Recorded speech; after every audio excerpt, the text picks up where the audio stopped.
got a lot of things floating in my head and wanted to jump on here and talk to y'all about it. So my my thing is, how can one decision change everything? Not a violent decision.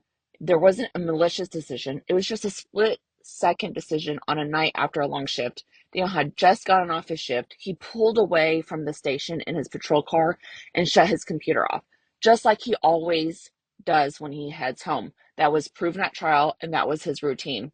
He was heading home towards Memorial Road after a 10-hour shift. Then he sees a red Grand Am in front of him, swerving.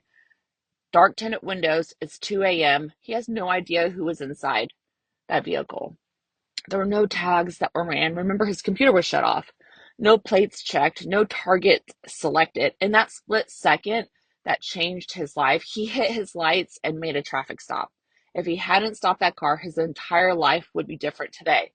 But for those watching who think he's guilty or are on the fence, ask yourself something important.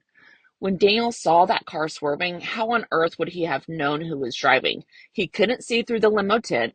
He didn't run the tags. He didn't know the driver was a woman. He didn't know the race of the driver. He didn't know the driver's background. He didn't know anything about the driver if they have a drug or prostitute history. He was not out pulling multiple cars over. It was one traffic stop, period. Was it criminal? No. He was this young 27-year-old, only 3 years on the force, 240 pounds, played football, armed, and heading home. He wasn't scared. He wasn't hunting. He wasn't targeting anyone. He saw the car swerve and he made that stop. I don't think he was concerned for his safety. Does he deserve to be in prison for not turning on his computer or calling it in? No. He made a stop, wanted to check on the swerve, and moved on. He made a decision in that split second to pull a red car over. But then it was the detectives that built a narrative that Daniel targeted Black women with drug and prostitution backgrounds. And ask yourself how that makes any sense when this very incident proves the opposite. How do you target someone when you don't know who is in the car? How do you hunt someone when you can't see? How do you select victims when the stop was random?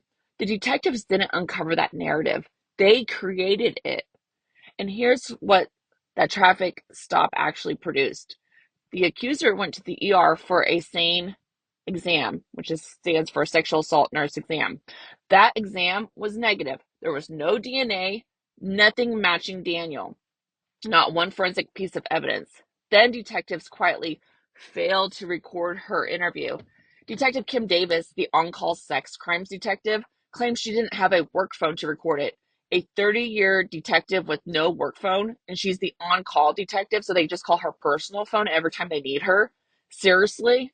So again, ask yourself again, does making a simple traffic stop make someone a predator? Does a negative SANE exam make someone guilty? Does someone deserve 21 years in prison because of a story detectives built after the fact? Because that's what he got, 21 years for her allegations. Because that is exactly what happened. One traffic stop, one decision, an entire life stolen. What evidence does the state of Oklahoma have to put him in prison for 21 years?